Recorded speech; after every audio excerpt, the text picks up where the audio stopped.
Welcome back. This is games 2 and 3 for Green-Red Aggro versus Naya Hexproof. Um, we've got a little bit of a slower hand here, and we're on the draw. I wasn't really happy with this, but you got to keep it. You're not going to throw away a hand like this. So we just got to hope that he's not coming out the gates firing. Drawing the Fire Drinker was definitely a good thing.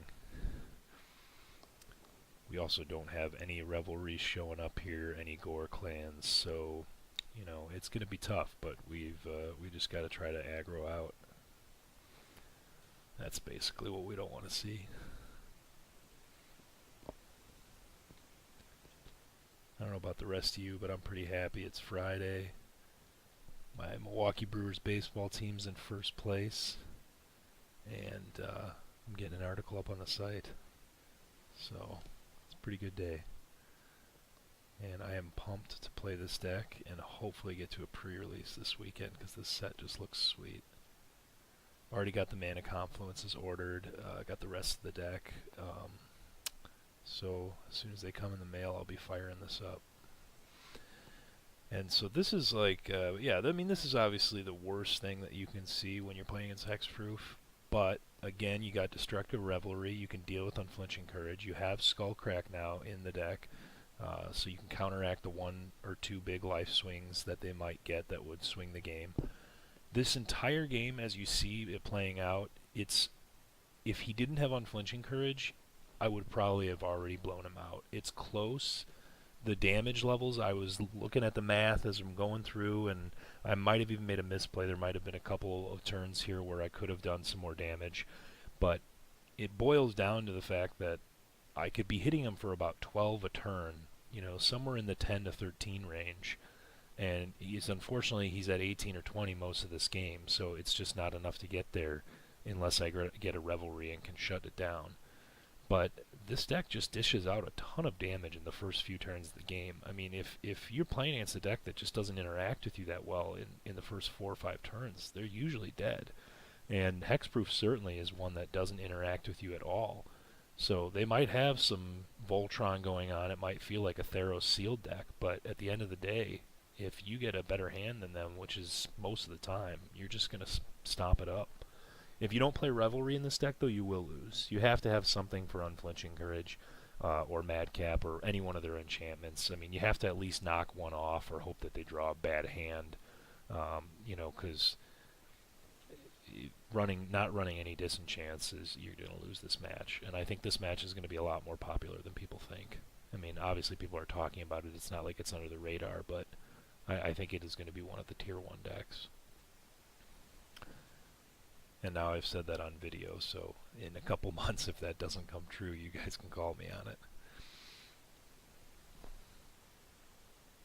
I mean, as much as I'm a red player and this is a Naya deck that I'm playing against, I wouldn't mind playing Hexproof. It's irritating for your opponent to play against, so I feel their plight, but I think Hexproof is the kind of deck that you can win a big tournament with.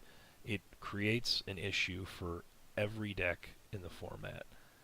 And while Control has, you know, some good tools against it, it puts you on a clock like Aggro. It is good against Aggro when you have stuff like what he's got going on here, and that's just the rub of it. So we're going to board here, and I think I'm just basically shoring up a couple of the things that I was iffy about in Game 2 when I boarded. I believe I bring in some oozes here. We'll see in a minute. Oh, it looks like I just decided not to, but I was thinking about it there. It's just really hard to make cuts. So, you know, I feel like you want your pump spells here because that'll catch you up in the damage race. And this hand is ideal. If you're playing against Hexproof, you're pretty much looking at what you want to see. A 1-drop into a curve out with Destructive Revelry and with Gore Clan. And drawing that land obviously was clutch, so we can make sure we can play the Flame Speaker and pump our guys if we need to. And he played a tap land, so he's pretty much just guaranteed dead here no matter what hand he has, even if it's like a nut draw for him. Set aside the Temple coming into play like that.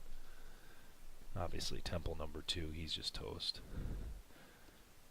And judging from the comments this guy's made throughout the match, I'm sure he was just just steaming over there while he was watching this unfold. Yeah, and Burning Tree is just like icing on the cake here.